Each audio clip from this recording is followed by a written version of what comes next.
Welcome to movie fun. నేను మహాలక్ష్మి నాయుడు. ఆయన 70 ఏళ్లు దాటిన యువకుడు. ఎన్ని పరాజయాలు ఎదురైనా ఎదుర్కొనే సత్తా కలిగిన నేత. నేటి యువతకి స్ఫూర్తిదాయకుడు.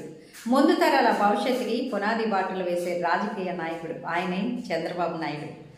కూటమి పాలనలోకి వచ్చి 6 నెలలు దాటింది. మరి ఈ 6 నెలల్లో ఏ మంత్రి ఎలా పనిచేశారు, ఏ ఎమ్మెల్యే నియోజకవర్గం అభివృద్ధి చెందింది, వీటి గురించి తెలుసుకుందాం.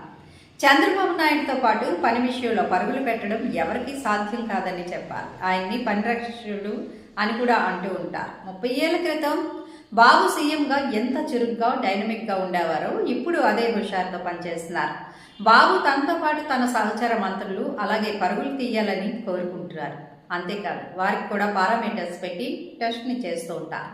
అలా ప్రతి నెలలోనూ మంత్రుల పనితీరు మీద మదింపు చేస్తూ బాబు వస్తూ ఉన్నారు. దానికి ప్రోగ్రెస్ రిపోర్టులుగా చెబుతూ ఉంటారు. మరోవైపు చూస్తే చంద్రబాబు మంత్రివర్గ సమావేశంలో కూడా మంత్రులకు దిశానిర్దేశం చేస్తూ ఉంటారు. మంత్రులంతా సక్రమంగా పనిచేయాలని సూచనలు ఇస్తూ ఉంటారు చంద్రబాబు నాయుడు.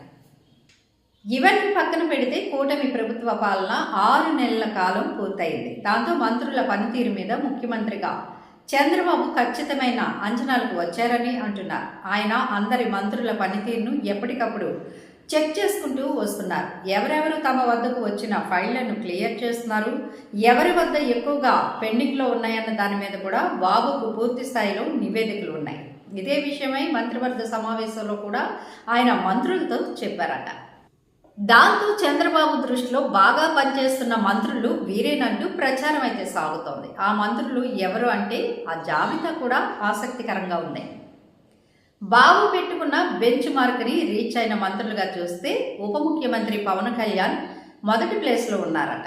అదేవిధంగా విద్యాశాఖ మంత్రి నారా లోకేష్, మున్సిపల్ శాఖ మంత్రి నారాయణ, విద్యుత్ శాఖ మంత్రి గొట్టిపాటి రవికుమార్, వైద్య ఆరోగ్య శాఖల మంత్రి సత్యకుమార్, సూక్ష్మ చిన్న తరహా పరిశ్రమల శాఖ మంత్రి కొండపల్లి శ్రీనివాస్ ఉన్నట్లుగా చెబుతున్నారు.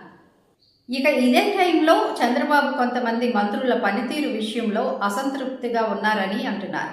వారిని తమ శాఖల మీద దృష్టి పెట్టాలని ఆదేశించడం ద్వారా మరింత సమయం ఇస్తారని అంటున్నారు. ఏది ఏమైనా చంద్రబాబు కేబినెట్లో అనూహ్యంగా చాలామంది మంత్రులకు శాఖలు లభించాయి. అలాగే వారు అనుకోకుండానే వరాలు ఇచ్చి మరీ కీలక శాఖలు అప్పచెప్పారు చంద్రబాబు. అటువంటి వారు తమకు లభించిన ఈ సువర్ణ అవకాశాన్ని సద్వినియోగం చేసుకోవాల్సిందే. లేకపోతే చంద్రబాబు మార్పు చర్యలకు కూడా ఆస్కారం ఉంది. మొత్తం 164 మంది ఎమ్మెల్యేలు ఉన్నారు. ఇందులో 24 మందికి ఛాన్స్ ఇచ్చారంటే ఇంకా 140 మంది ఉన్నారు. ఒకవేళ ప్రస్తుత మంత్రులు ఎవరైనా చంద్రబాబు ఆశించినట్లుగా కనుక పనితీరును మార్చుకోకపోతే కీలక నిర్ణయాలు కూడా తీసుకుంటారు. వారిని ఆ పదవి నుండి తప్పించి మరో నేతకి అప్పగిస్తారు చంద్రబాబు. ప్రస్తుతం ఏపీని అభివృద్ధిలోకి తీసుకురావడమే పనిగా పెట్టుకున్నారు చంద్రబాబు నాయుడు. ఇలాంటి సమయంలో ఎవరు తప్పు చేసినా శిక్ష గట్టిగానే ఉంటుంది. మరి చంద్రబాబు దృష్టిలో అసంతృప్తిగా ఉన్న మంత్రులు ఇప్పటికైనా తమ విధులు సక్రమంగా నిర్వహిస్తే సరే, లేదంటే దానికి ఫలితం అనుభవించాల్సిందే. చంద్రబాబు సంగతి తెలుసుగా. మరి రానున్న రోజుల్లో ఏం జరుగుతుందో చూద్దాం.